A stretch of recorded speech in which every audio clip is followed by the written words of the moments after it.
Hello, my friends, and welcome to today's episode. I am so excited to share with you today about a topic, a subject, a spiritual practice that I hold near and dear to my heart. There are several spiritual practices that I can honestly, hands down, say saved my life.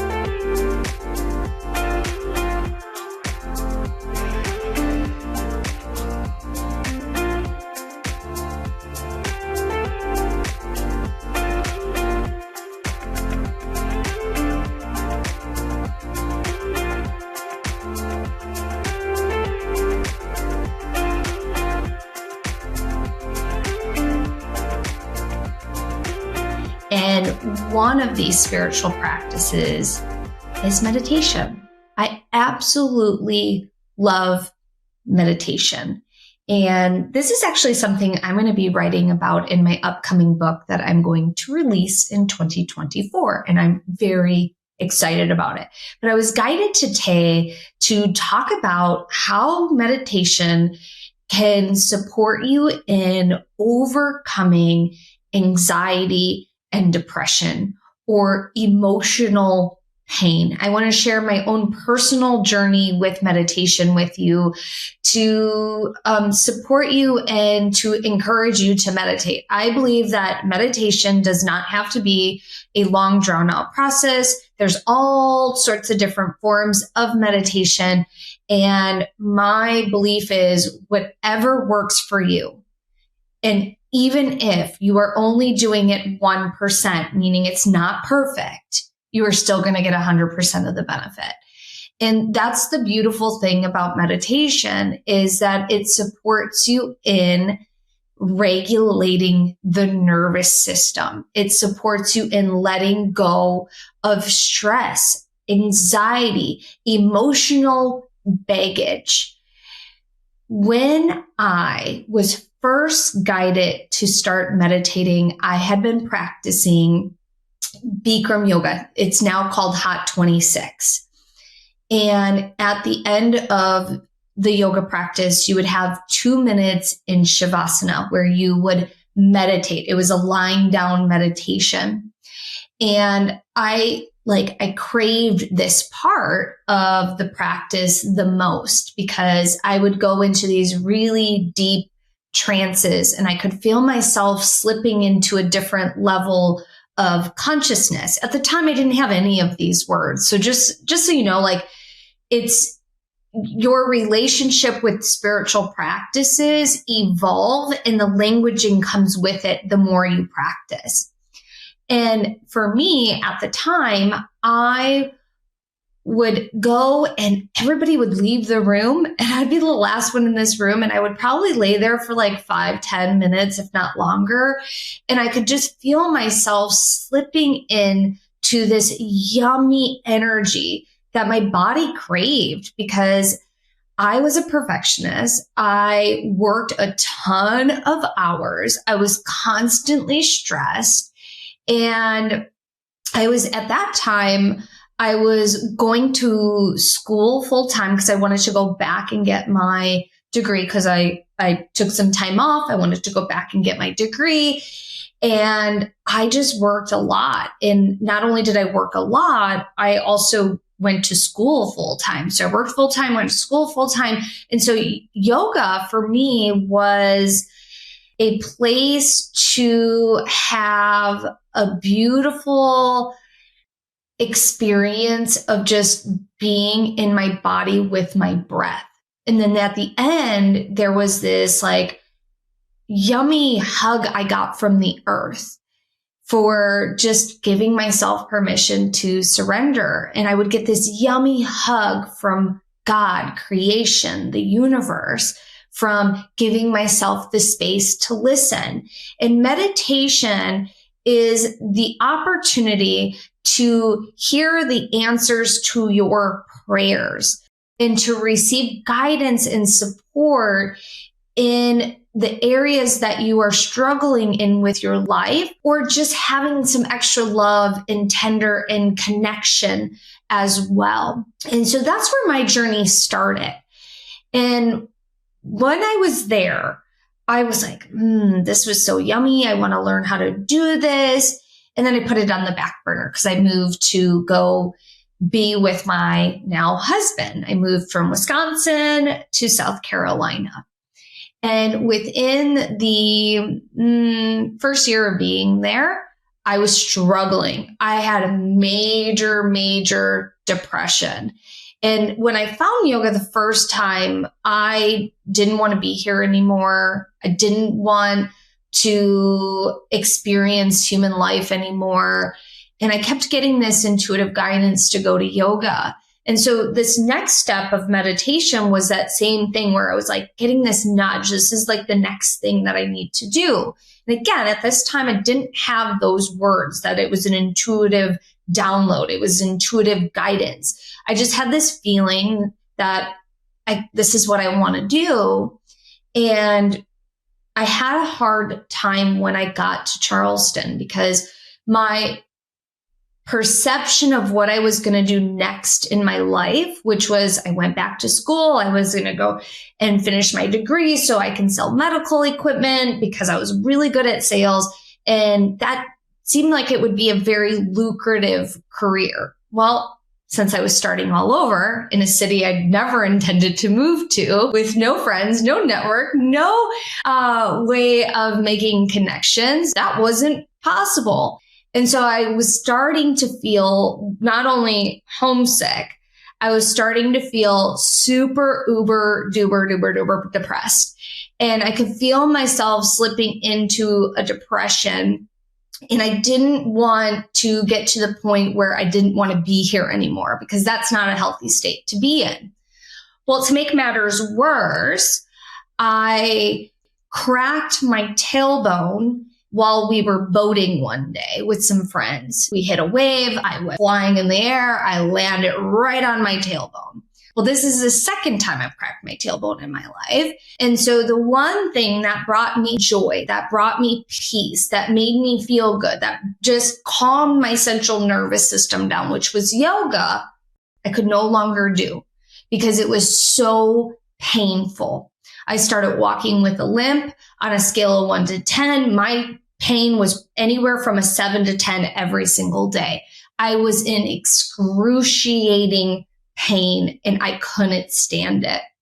I had to start taking pain medicine and I could feel myself slipping into that dark hole again where I felt like I was going to have to claw my way out and I didn't want to get to the bottom of the hole. That was like my thing. Like I didn't want to get to the bottom of the hole.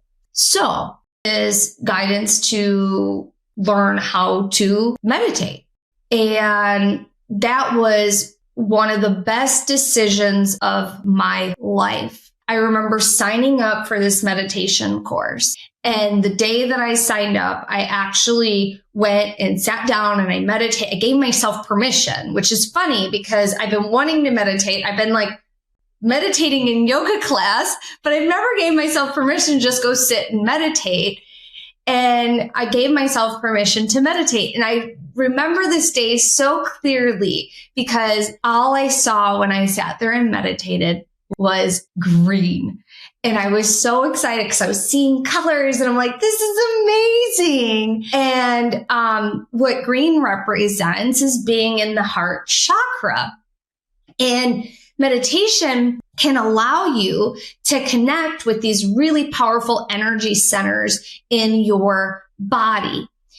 And so I remember this clear as day that I gave myself permission to meditate. I meditated. I didn't ask myself if I did it correctly, if I didn't do it correctly, because I was just so excited that I was going to learn something that I've been wanting to learn for a really long time. Well, I started this meditation course and I did it every day diligently. Like I stuck with it. I didn't care if it felt like I did a good job or didn't do a good job. I didn't care about any of that. And that's the thing about meditation is meditation meets you where you're at. Every day, every sitting, every practice that you have, keyword practice, meditation is a practice. It's not perfection.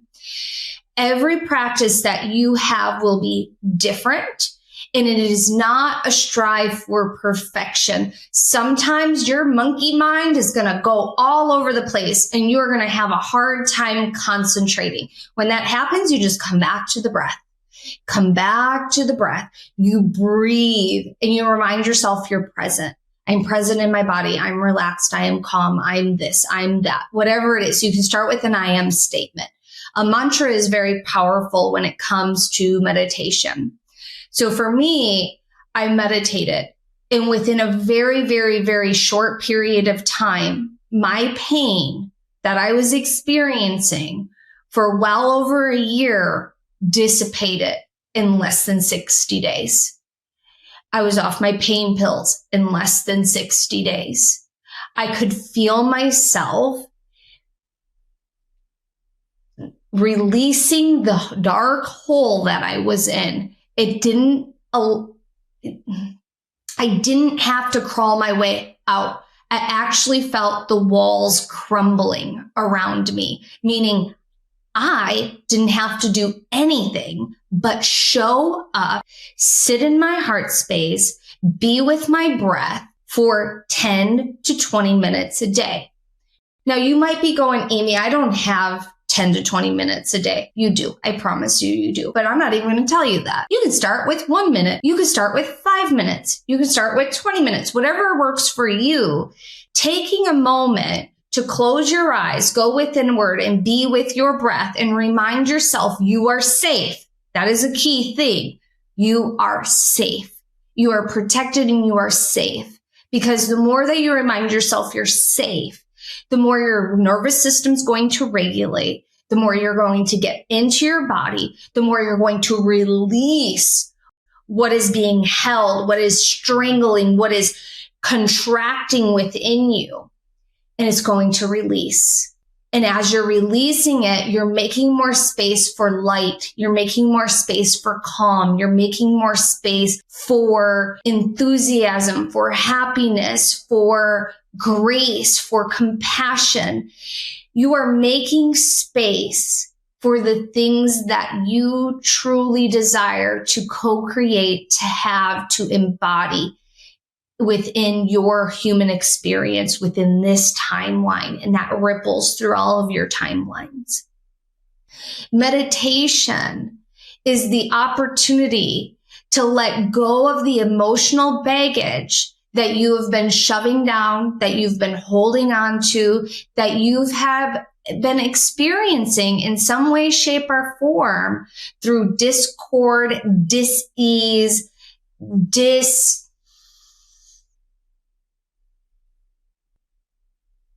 this is not a word, but I'm going to say it, discruency, meaning you're not congruent with what it is that you are doing. You are a magnificent being, my friend. If you are being guided to meditate, if you are being guided to participate in a spiritual practice, I want to encourage you to listen to that intuitive guidance. I also have a ton of free meditations. If you want, click the link in the show notes, click the link in the description, or you can go to my website, theamyrobeson.com/free, and you can sign up for our free sacred gifts. There's 20 plus meditations. I find it easy to listen to guided meditations when getting started. You can listen to the same one over and over and over again, or you can listen to a new one every day, or listen to one per week, whatever it is that you want to do. Guided meditation allows you to just kind of let go and relax. And then there's people that are like, well, I don't see anything. I don't feel anything. I don't hear anything. You don't have to. That is not the point of meditation. The point of meditation is to get into your being and bridge your inner and outer world and to make space for more light in your life. Let me say that again. It is to make more space for light in your life, because as you are meditating, you are peeling your layers back of emotions and mental debris that you collect throughout your lifetime. And so it could be from yesterday, it could be from 10 years ago that you're letting go of. And we don't even have to figure out what we're letting go of in that particular moment. The main thing is to just let go and to release and to have an experience of just being, to be present and to come back to the breath And that is the key to meditation. And the benefits that you get out of it is less stress, less depression, less anxiety, more space, more compassion. And I know I'm repeating myself. I totally know I'm repeating myself, but it's really important to understand this. And I want to encourage you to meditate a minimum of 5 minutes a day. You can totally do it. I would not be a good person, and I'm being 100% brutally honest. I would not be a good person if I did not meditate. And meditation can be any time of day. It can be in the morning, it could be in the afternoon, it could be at night. When I worked in the car business and I worked a ton of hours, I would meditate in my car.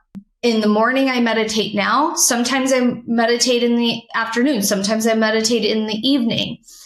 Do you have to do 2 meditations a day? Do you have to do 3? Do you have to do 1? You don't have to do anything.